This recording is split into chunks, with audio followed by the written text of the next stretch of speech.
Leslie from A Friend to Knit With. Welcome to episode 5 of A Friend to Knit With podcast. I am here in a different location in our home. As much as I love to bring you to my favorite space in our home to knit, I'm taking your feedback, and the lighting is not that great because there are a lot of windows behind me. So I am bringing you into our living room. So welcome to our living room. We recently painted it, and it's just white now. And I had a couple of great girlfriends help me decorate, and those are all, if you can believe it, National Geographics that we just turned around to show the bindings. My husband's been collecting them for quite a while. And then on this side, we just turned the books around to try to keep a neutral palette in here and kind of keep it bright. So welcome to the living room.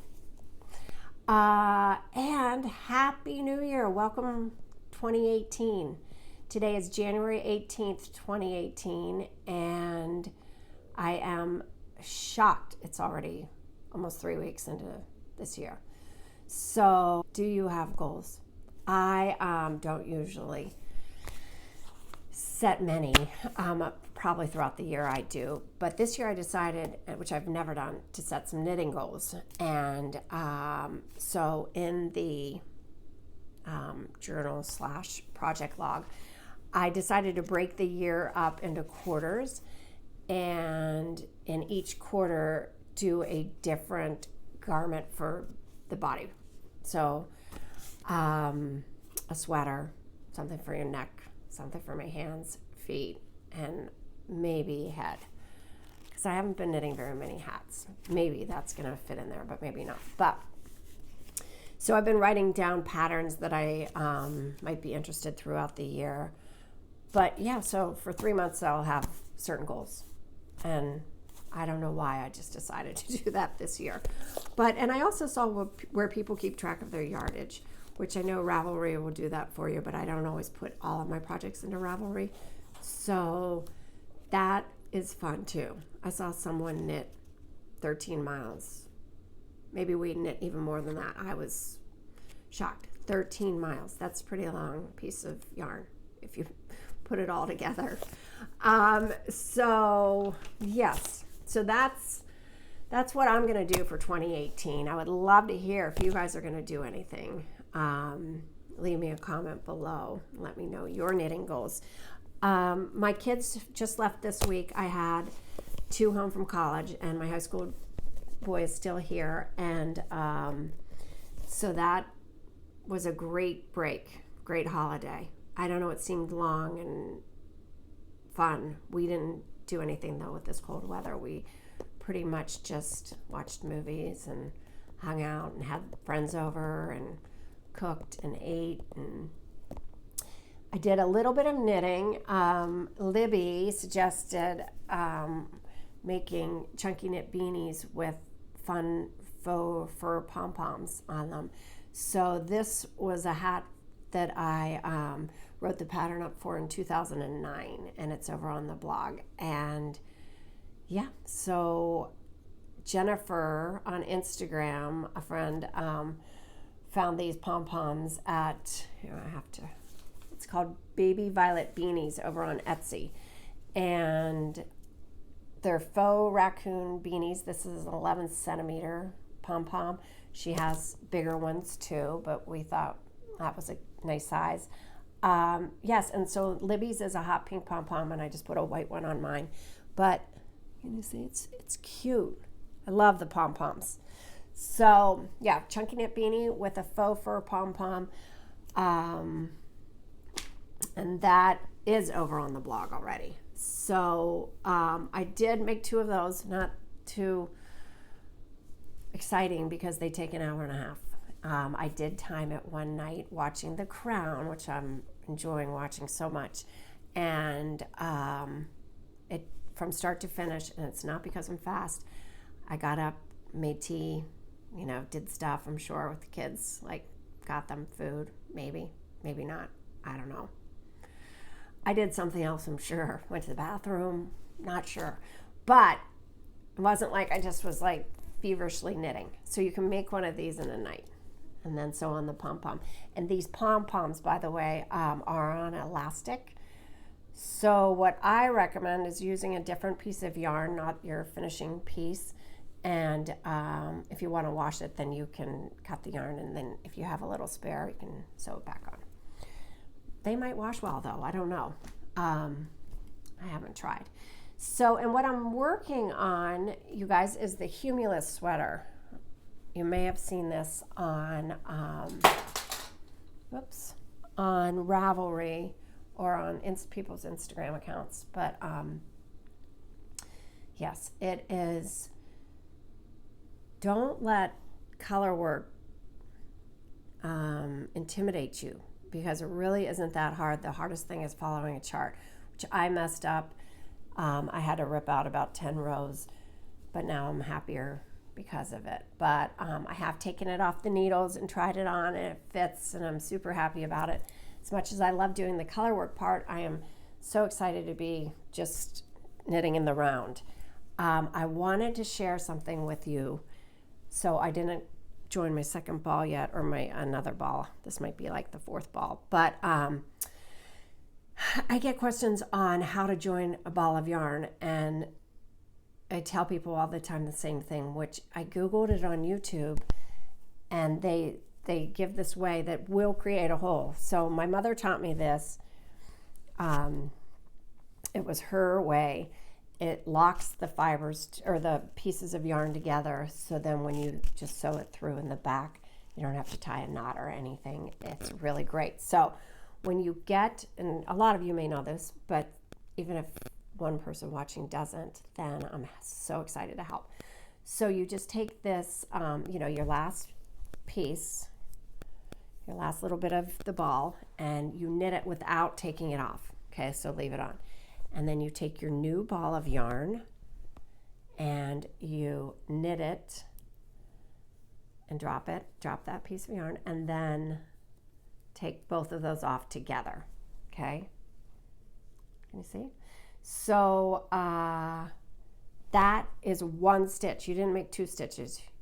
So when you come back around to it, treat that as one stitch. That is only one stitch.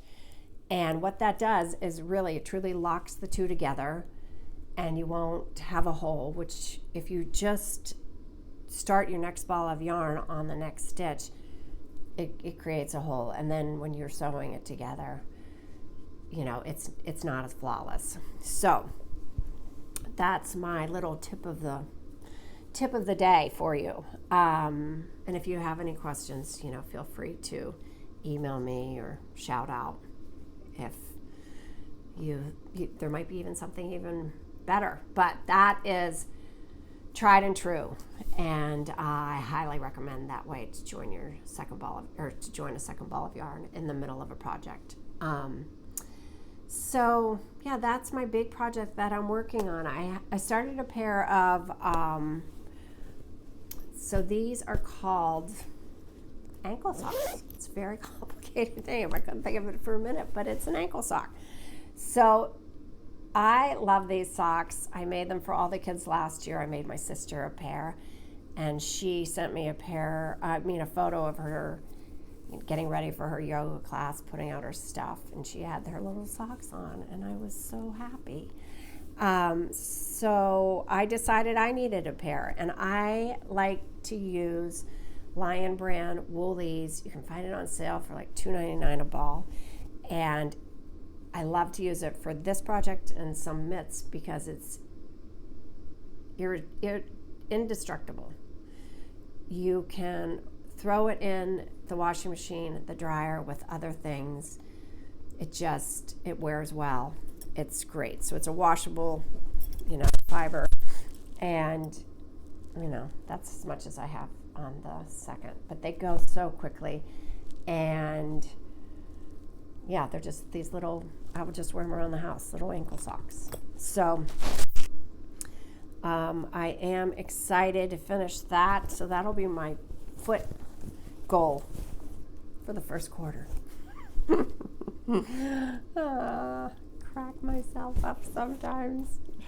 And I love this little bag. Sandy had this, Sandy by the Lakeside had this on her site. It's all Harry Potter little articles, but it's a, cute little project bag. Yeah, so that's as far as my knitting goes, guys. I wanted to share this book with you. My girlfriend Denise gave this to me. I don't know if you've seen it. People Knitting.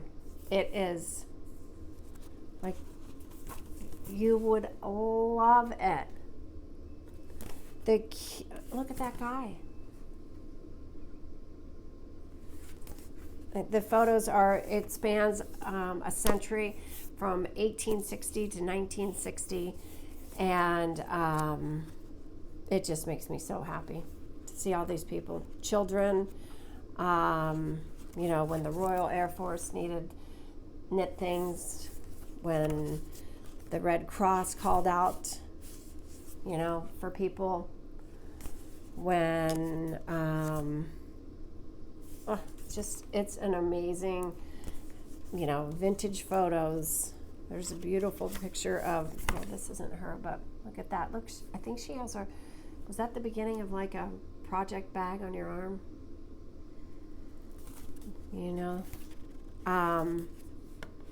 I love when people are in their bathing suits, like a beautiful Audrey Hepburn. Children, adults, check that couple out.